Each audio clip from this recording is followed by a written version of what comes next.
A while back, Caitlin from the channel Kinda Australian, she has reacted to one of my videos, and I gotta say that I'm not happy with it. And I've had many sleepless nights ever since, laying awake in my bed, doing the maths in my head to try to come up with a plan to avenge myself. And now, today, at long last, I'm getting my revenge. Because I'm gonna be reacting to one of her videos. See how you like that. Number 2 confused me so much when I heard the full saying, but number 5 is the most quintessential Aussie phrase. It is a lifestyle here in Australia. It is a mindset. It is a way of thinking. I love, it's ridiculous, it's silly, it's funny. I don't understand the origin of it at all. G'day guys. It can only be cunt. After living here for a little over 2 years, there are some Aussie slang phrases that I absolutely love. Some I catch myself saying all the time now, and some that when I hear Aussie say it, it just makes me smile. Number 1 is having a whinge. And I know this is also said in the UK, it's not just an Aussie thing, but having a whinge is a really funny way Never heard about that one. of hearing somebody talking about somebody else complaining. If somebody's having a whinge, they're just complaining, and if somebody is whinging, they're complaining. I'm not here to make fun of the B-roll, but I just can't help it. This is masterclass acting here. No. Bugger. I typically hear somebody say that somebody's whinging more than having a whinge, but if somebody says that you're whinging, tone it back a little bit. You're probably complaining a bit too much. Is that kind of comparable to whining? Someone's whining too much? Number 2 confused me so much when I heard the full saying, but flat out, like a lizard drinking. Flat out. So it's really common for Aussies to say that they're flat out, which means that they're really busy. Let me tell you, I hear this one all the time at work, but it was only at the pub when I heard somebody say the full phrase and I did not understand what the heck they were talking about. So the full phrase is flat out like a lizard drinking, which when you think about a lizard drinking, it seems very slow paced and kind of the opposite of being busy. But it is Australian, so I guess that is kind of the point, because sometimes, you know, yeah, nah, yeah. I'm so lazy, I'm so flat out, I'm so busy doing nothing. Leave me alone. I've got a few minutes of being busy doing nothing. Please give me that. Don't take that away from me. Maybe it's something like that.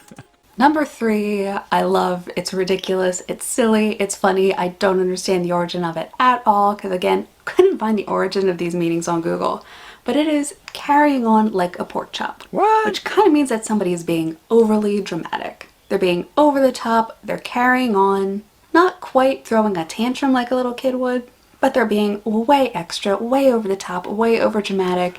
They're carrying on like a pork chop. And it's all I know one English expression for that. Oh, that's a disadvantage of not being native to English. I never know some English words, and I'm happy when I know like at least something that I can say in English. I think an American expression or like an English general term for that would be shit. I can't think about it. My English is so bad. ChatGPT always knows the answer. Don't make a mountain out of a molehill. I've never heard that one. Well, that's not what I meant. I meant don't fly off the handle like that.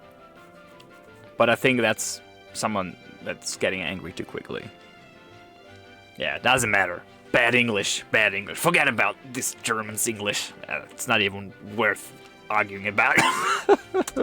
says that, it's not a compliment. Number 4 is it's chockers. Never Sometimes heard that I'll hear one. people say it's chock-a-block, but like it's chockers, it seems to be a lot more common than hearing chock-a-block. And it basically just means Watch this. Watch this. it's full. If you've gone grocery shopping, maybe at some place that isn't Kohl's or Woolies right now, and you've come back with a huge haul of food and you fill up your fridge is chockers. Some people say chock-a-block, but it's become a lot more common to shorten that, as Aussies tend to do, and just say chockers now because people know what that means. Because we're flat Number out 5 is and the most we're so busy. quintessential Aussie phrase. No It time. is a lifestyle here in Australia. It is a mindset. It is a way of thinking. She'll be right. She'll be right. I'm She'll be probably not saying that correctly because the way you're supposed to say it, it's supposed to come out as like one word, should be right. And Mark makes fun of me whenever I say stuff and it still comes across as super American after living here for 2 years. But she'll be right is basically this attitude of no matter how bad things are, no matter what's happening in life, things will work out, it'll be alright, she'll be right. I also love how Aussies and New Zealanders as well, but I think Aussies even a bit more, use she for objects. Like, a laptop could be she. A car, like, she's a beaut. Right, the car is a beaut, she's a beaut. Love it. In German, we have the same thing. Like, in German, objects can be either he, she, or it. Like, the laptop can be a he, right? So, I love it when Aussies say, oh, she'll be right. She's a beaut. Another thing that I want to add to she'll be right is one thing that I have noticed in Australia, that everything seems to be easy in Australia. Say you go to a grocery store or to Harvey Norman, whatever, because you want to get a refund for something. And everyone will just say, oh, easy. Oh, too easy.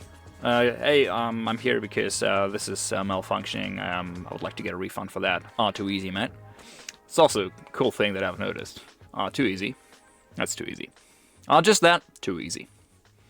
Basically, don't sweat the small things, don't stress the small things, don't even stress the big things, really. At the end of the day, She'll be right. Number 6 just sounds funny, and it's you've got Buckley's, which basically means you have no chance. I've heard some people say you've got Buckley's chance, but for the most part they don't say the chance part, it's just you've got Buckley's. So yeah, you think you're gonna win the lotto? You've got Buckley's. Think she's gonna say yes if you ask her out? You've got Buckley's. What? Think you're gonna buy a house in Sydney for under $1 million? You've got Buckley's. You've got no chance. Number 7 is Macca's Run. Yep. Before I knew what Sure. Macca's was, I've heard that saying and had absolutely no idea what in the world people were talking about. Fun fact, we actually say Macca's in Germany as well. So Macca's is a short term for McDonald's in Germany as well. So no need to adjust myself on that matter when I came to Australia. Macca's is McDonald's, so it literally means McDonald's run, running to McDonald's, going to McDonald's to get food. So number 8, again, I cannot find the origin of some of these, but this is mad as a cut snake. It means someone's kind of crazy, insane, a little... Never heard over of the that one top. either. Somebody says you're mad as a cut snake. That is not a compliment. That is not, no, I know I have to censor this for YouTube, but it's not like if somebody says you're a mad C word where that's actually kind of a compliment. Yeah. No, that is not You the can't case. say that. Why do we have to censor it for YouTube? I mean, just say it. Cunt. Fucking cunt. Say everything you want. Fucking cunt. Fucking. Fuck. I don't know many swear words in English. Is here. If you're mad as a cut snake, you've got a few screws loose, you're kind of insane. Well, it sounds pretty Number positive, 9, though. this one, maybe I should censor, but I'm not going to. This one is we're not here to fuck spiders. And this one Aussies love for some reason. What? Americans, I've tried to explain it to them, goes over their head the first couple times Mark tried to explain it, went over my head. Basically means we are not here to waste time. It was basically a very old school way of saying we're not here to waste time. This probably isn't something you're going to hear in some like posh Yeah, well, I would say that. We're not here to fuck spiders. That's something that I would say, yeah. offices in the CBDs around here. I can never imagine one of my bosses saying this in a professional corporate setting, but one of my favorite Aussie sayings, it's so funny, it's so ridiculous, and if you say it to somebody who's never heard it before, the look on their face is priceless. Number 10, this one's hilarious. I absolutely love it, and I'm going to end up finding some way to use it in a book at some point, and that is fuck me dead. It's just a way of showing Me dead. I love this one. Fuck me dead. I said that so often. When I worked as a stable hand at a racing stable in Rockhampton, it was the most brutal job that I've ever had, right? And the owner, he had a lot of temperament, say it like that, and no matter what happened, like when something was wrong with the horse or I don't know, he was always like, fuck me dead, fuck me dead, fuck me dead, fuck me dead. He said it like 10 times a day. I love it. I loved it. I loved it. surprise. It just means that you're shocked about something.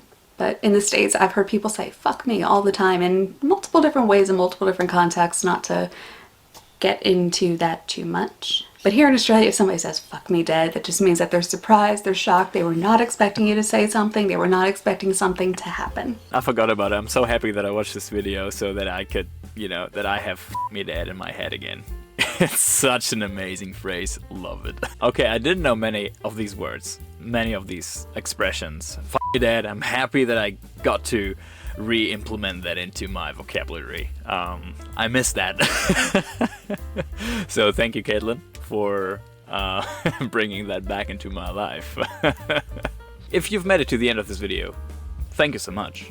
And consider subscribing if you haven't done that yet. And also, check out Caitlin's channel, Kinda Australian. She's a nice lady. Show a lot of love and support if you have not already. And if you want to see some Australian expressions or words that I have learned during my stay in Australia, you can go check them out here. And if not, see you in another video. As always, guys, stay happy, look after yourselves, and goodbye.